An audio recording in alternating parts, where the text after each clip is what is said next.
abdiin abdii eenyuun taa'ee yaa gooftaa koo kanat naaf filattee akkan si faarfadhuuf naaf eeyyamtii kennaadhaan na gootee abbaa koo naaf galatoomi maan jedhuun arjaa koo ulfaadhu bara baraan. Ana dhufu keessummaa keenya obboleettiin keenya kuni faaruusan amma dhaggeeffatan kun faarfannaa obboleettii keenyaadha. Obboleettii keenya wal isin barsiisa duraan dursa maqaa kee dhaggeeffattoota yuutuubii firii tawaahidoo tuubiitiif ibsitee isa booda waliin dubbii gaggeessina jechuudha. Maqaa keessan. Galatoomaa sarara kana waan kennitaniif maqaan koo maqaan Afuuraa Walatta Maariyaam jedhama. Maqaan inni addunyaa Nabiin Sarargaa yookiin Naataaniin jedhama. Dhaloonni koo guddina Simmaa Aanaaleen Saqqaa ganda magaalaa Naaboo Dabrii Hidhataaran tajaajila. Maqaa Abbaa kan Ilmaa kan Hafuura Qulqulluu Waaqa tokkoo Ameen. Kabajamtoota jaallatamtoota maatii Waaqayyoo ijoolleen haadha keenya qulqulleettii Dubroo Maariyaam biyya keessaa biyya alaa teessanii kan hordofaa jirtan hundumti keessan akkam jirtu akkamiin turtanii akkamiin sa'aatii kana eegdan jecha maatii Waaqayyoo hordoftoonni firii tawaahidoo tuubii hundumtiyyuu nageenya Waaqayyoo isiniif haa baay'atu raartummaa Dubroo Maariyaam isinirraa addan bahin jecha keessummaa keenya keessummaa haaraa qabannee dhiyaannee jirra. Faaruu isaanii dhaggeeffannee kaanee kan walitti deebinu ta'a. Taraaramee yaa Waaqaara yaamee nu taraaramee nu taraaramee nu taraaramee yaa Waaqaara yaamee nu taraaramee.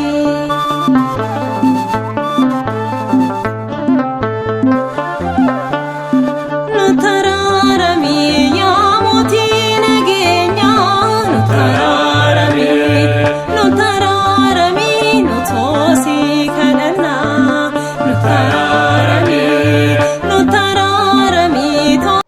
Maatii Waaqayyoo obboleettiin keenya kun faarfattuu Immabeet Nattaanem yookaan Walatta Maariyaam jedhamti.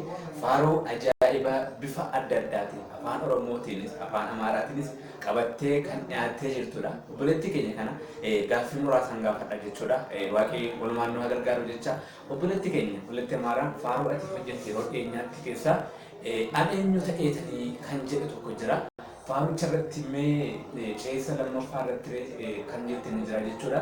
Mee bal'inaan mata duree isaatti kaastee otoo waa'ee faaruchaa nuuf dubbatte obboleettii keenya dhaggeeffattoonni keenya irraa haa baratanii. Galatoomii obboleessa koo ani eenyu ta'eetanii yeroo jedhugaa ani dadhabduudha yookiin immoo nama maqaa Waaqayyoo galateeffachuuf galee miti.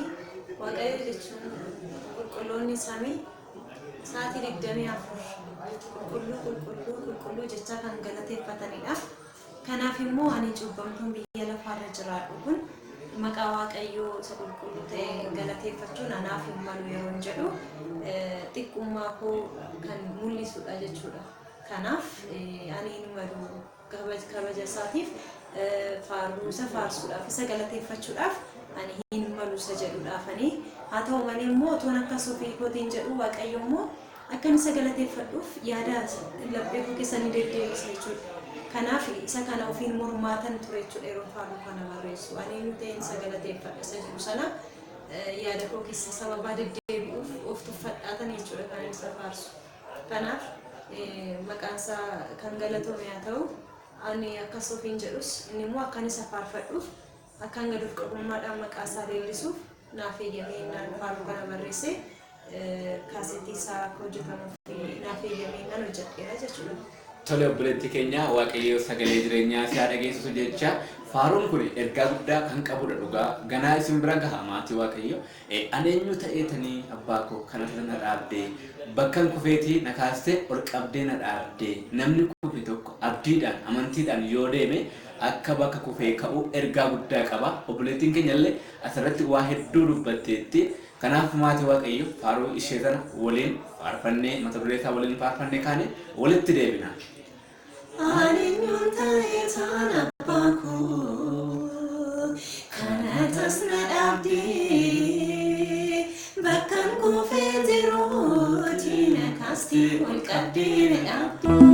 Kanatas na dhaabdee bakkaan kuufee jiruuti na kaastii ol qabdee na dhaabdee. Eenyuun taa'ee tarree yaa gooftaa koo kanat naaf filattee akkaan si faarfadhuuf naaf eeyyamtee kennaadhaan na gootee. Abbaa koo naaf galatoomi waan jedhuun arjaa koo ulfaadhu bara baraan. Abbaa koo naaf galatoomi waan jedhuun arjaa koo ulfaadhu. Faaruu sana mana dhaggeeffatan kun faaruu obboleettii keenya faarfattuu dhimma beektu yookaan nattaane walitti baaramedha. Faaruu ajaa'ibaadha jechuudha. Faaruu kana malee faaruu hedduu akka hojjette quban qaba. Faaruu Amaariffaa keessaa immoo Arseemaa kan jedhullee ni jira. Kan biraanis kan Iziraan Guddaatichi kan jedhus ni jira jechuudha. Faaruchillee akkamitti akka hojjettetu seenaa gaggabaabaa isaa kan hojjette baay'ee bareedaadha jechuudha. Kanaaf maatii Waaqayyo faaruu ishee keessaa Arseemaa kan jedhu jira jechuudha. Arseemaa Qiddisti Semaa'eet kan jedhu isa waliin dhaggeeffannee kaane walitti deebina. Waaqayyo nu haa gargaaru. Arseemaa Qiddisti Semaa'eet.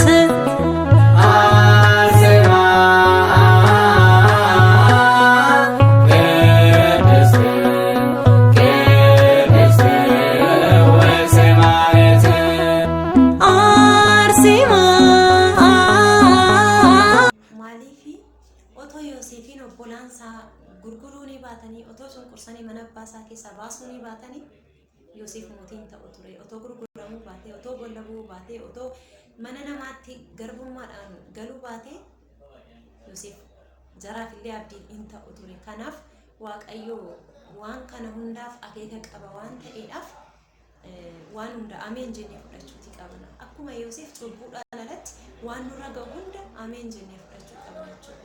Fagoodhaan cunqursaan akkuma Yoosef obbolaadhaan cunqurfamuu dandeenya. Gidiraan adda addaa nama fagoorraa nuti dhufuu dhiisuu danda'u. Garuu kun wanni ta'uuf sababa qaba.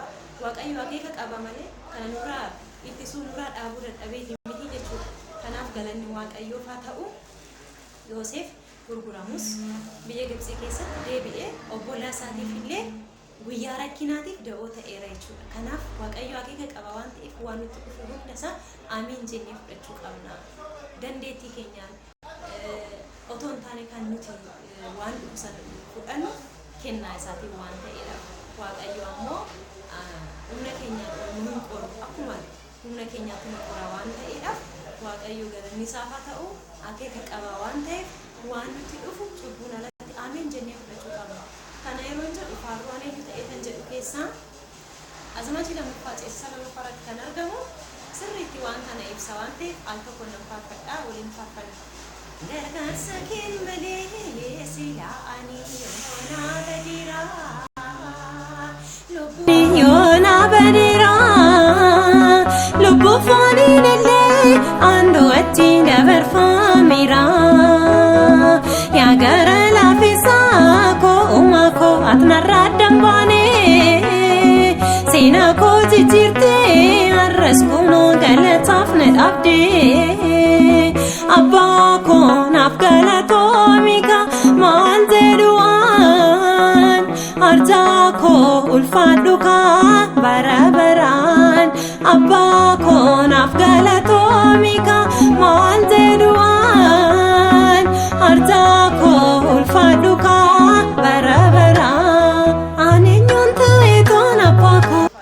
Hundi keessan bakka jirtanitti jabaadha. Waaqayyo akeekaaf sin qora waan ta'eef akeeka isaa siniin raawwachuuf waan fedheef illee galanni isaaf haa ta'u galanni Waaqayyo haa ta'u. Tole obboleettii keenya Waaqayyo sagalee jireenyaa sagalee dhumaaf jijjiirama hin qabne si haa dhageessisu. Sagalee ergamootaa si haa dhageessisu jechaa dhugumatti eebbifamii galatoomii Waaqayyo si haa eebbisu. Maatii Waaqayyo yaada yookaan ergaa yookaan barumsa guddaa obboleettii keenyarraa nuuf darbe kana gammachuudhaan fudhattanii akka hojiitti jijjiirtan maqaa Waaqayyootiin isin gaafanna. Maatii Waaqayyo firii tawaahidoo tiubii sabiskiraabii fi laayikii fi shee gochuudhaan nu cina akka dhaabbattan keessummoota keenyallee ammas bifa adda addaatiin qabannee dhiyaannaa Waaqayyoo nama guyyaa sanaan waa taasisu yeroo hundumaatti nu faana ta'u galanni Waaqayyoodhaaf haa ta'u deessoo haadha isaa Dubroo Maariyaam ergamoota Waaqayyoo toloota qulqulloota hundumaa akka kennaaf aangoo isaaniif maqaan isaaniis kan ulfaatee kan kabajame kan galateeffame nuuf haa ta'u galanni Waaqayyoodhaaf haa ta'u.